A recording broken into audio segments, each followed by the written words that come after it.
is Linda, and before I start the presentation, I would like to ask you a question. What do you see in this picture? First glance, it might just look like a pile of clothes, but this is actually a mountain made of discounted clothing. Every year, millions of clothes are thrown away after being worn only a few times. So why is this happening? One of the major reasons behind this problem is fast fashion. Fast fashion is a system of low-cost clothing lines that replicate the latest trends and are rapidly produced by large-scale retailers to quickly bring the new style to the market. So this might seem surprising, but many of us are part of these cycles, especially including myself. As someone who is interested in fashion, I try to pay close attention to trends because trends change so quickly. So I often felt the need to keep up. So instead of thinking about where my clothes come from, I focus mainly about price or designs, and I frequently bought inexpensive items. So, however, after learning more about the fast fashion industry, I realized that those low prices comes with hidden costs. So in this presentation, I would like to talk about three main issues: environmental damage, labor exploitations, and irresponsible consumption. The fashion industry is the second largest consumer of water among industry. So require 700 gallons to produce 1 cotton shirt and 2,000 gallons to produce 1 pair of jeans. And Business Insider also cautioned about that textile dyeing is the world's second largest polluter of water. Since the water left over from the dyeing process is often dumped into the streams or rivers. And therefore, many fast fashion brands use material like polyester, nylon, or acrylic, which can take hundreds of years to break down. And 2017 report by the International Union for Conservation of Nature found that 35% of microplastics in the oceans come from these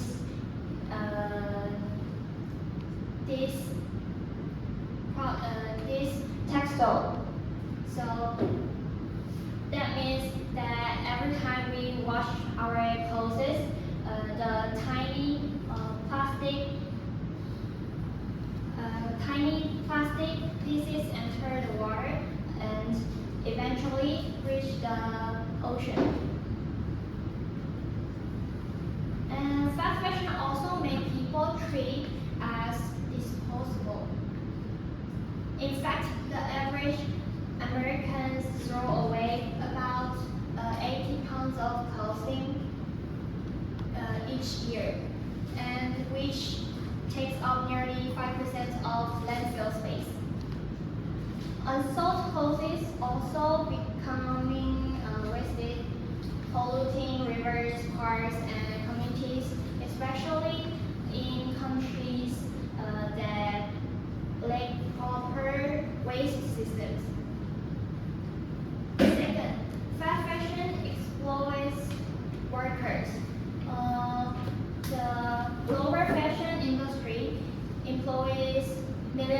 workers, and 90% of clothing is produced in developing countries. In many of these places, safety rules are weak or not properly enforced. So many workers often face dangerous conditions such as poor ventilations, working long hours, repetitive tasks. So a well-known example is Rana Plaza factory collapse in 2013 in Bangladesh. More than 1,100 workers were killed when the building collapsed.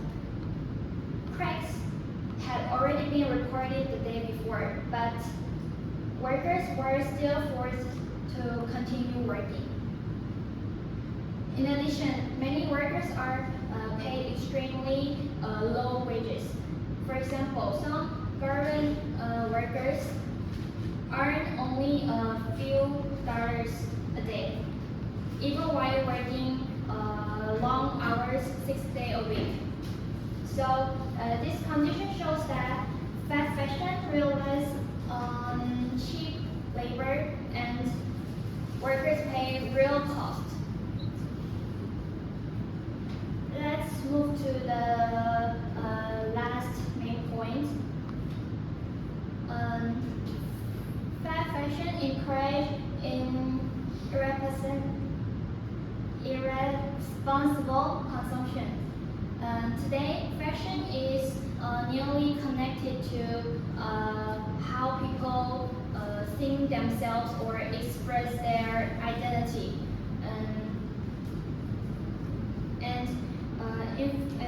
Because of this, people feel pressure to follow trends, especially through the social media. Influencers often create a fear of missing out or FOMO, which is pushes people to keep buying some new clothes. Research showed that shopping can create a short feeling of happiness. However, fast fashion also can train people to quickly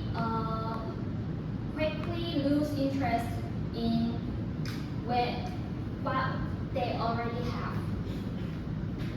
So this is sometimes called psychological obsolescence.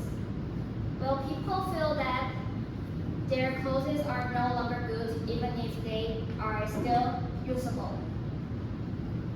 In the end, fast fashion creates a cycle of buying, using rightly, and throwing away. Fast fashion damage the environment, exploit workers, and encourage wasteful consumption. Although the industry continues to grow rapidly, it doesn't mean the change is impossible. With stronger regulations and more responsible choice of consumers, this problem can be reduced. So at the same time, this issue is not about blaming people who cannot afford expensive or sustainable items. Instead, it is about becoming more aware of our habits and recognize our tendency to buy things we do not truly need. So what we can do, we can try to buy the second-hand clothes or choose high quality clothing.